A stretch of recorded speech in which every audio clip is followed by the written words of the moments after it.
ai proces ka të bëjë më shumë me një akuzë që është ngritur ndaj ish ministrit të mbrojtjes, Fatmir Mediu të asaj kohe, i cili me njëherë mori përsipër gjitha përgjegjësitë morale dhe politike dhe dha dorëheqje pas asaj ngjarje.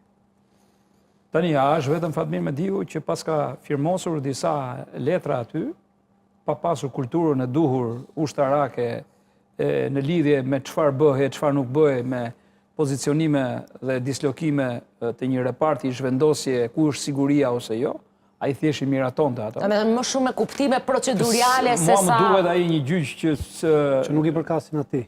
Që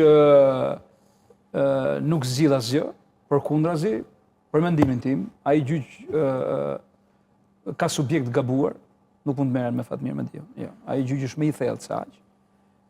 Hetimet kanë qenë shumë sipërfaqësore.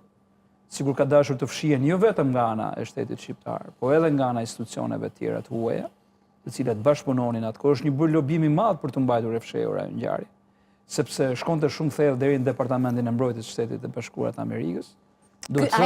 Ajo ngjarje është fiks rasti kur shohim kur kemi parë dhe filma. Duhet të them po pra. Ajo është një ngjarje e një konspiracioni ndërkombëtar, nuk është vetëm shqiptare.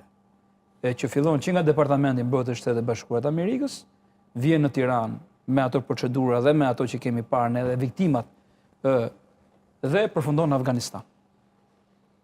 Kështu që edhe në Afganistan ka viktima nga Gërdeci. Duhet ta themi edhe këtë. Sepse në luftimet që janë zhvilluar, ato fishek që janë përdorur për shkak të skadimit të tyre, të barutit i cili nuk ishte fuqi për të eksploduar e pastaj për të çuar përpara plumbit, janë vrarë me 10 ushtarë të Karzai. Dhe aty filloi hetimi i parë, që çfarë janë këto fishek, që riambalazhoheshin nga Shqipëria, na vijnë këtu dhe ne nuk mbrojmë dot. Mendojmë që jemi të armatosur, po jemi të Ushtria e Karzait paarmatosur. nuk mbronte dot territoret që kishte në administrim dhe në sigurinë, në garancinë për sigurinë të saj. Pra, shikoni se çfarë efekti domino shkaktoi kjo që ne bënim këtu. Dhe nuk ishte thjesht biznes. Korrupsioni dhe nuk ishte thjesht në Shqipëri, një biznes privat. U shfrytëzua si i tillë.